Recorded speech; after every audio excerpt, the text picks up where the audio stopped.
Crown Victoria, where'd you find this car? We joined the Crown Victoria Association. We found one in a magazine there, and I flew down to see it in Tucson, Arizona. Nice. And the fellow had, the gentleman had restored it there, and he was afraid to drive it. Like you said in an earlier interview, he had so much money into it, he didn't want to drive it. Right, so, that's what happens. You know, yeah. you get so connected to it, and the insurance and this and that. And so, have you guys done anything to it since you got it? Well, we've done a little restoration on it. You know, it needed updating. A few things were worn out, and we had to have them rebuilt or replaced.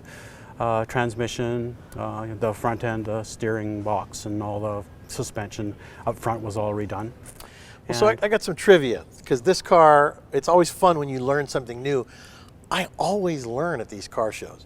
What is this band called? How many people know? We should make that a trivia question, but you can tell us. Yes, it's called a Tierra. Tierra. I love it. And then in the back, this car's got a Continental kit. But what is that extension called? I've heard it's called a swim grid, similar to what's on a boat. The swim grid. Yeah. You learn trivia every day of the week on the 56 Crown Victoria.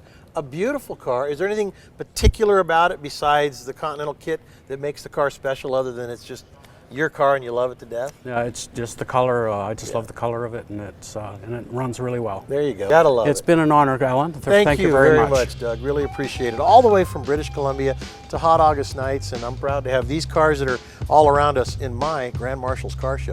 There's more.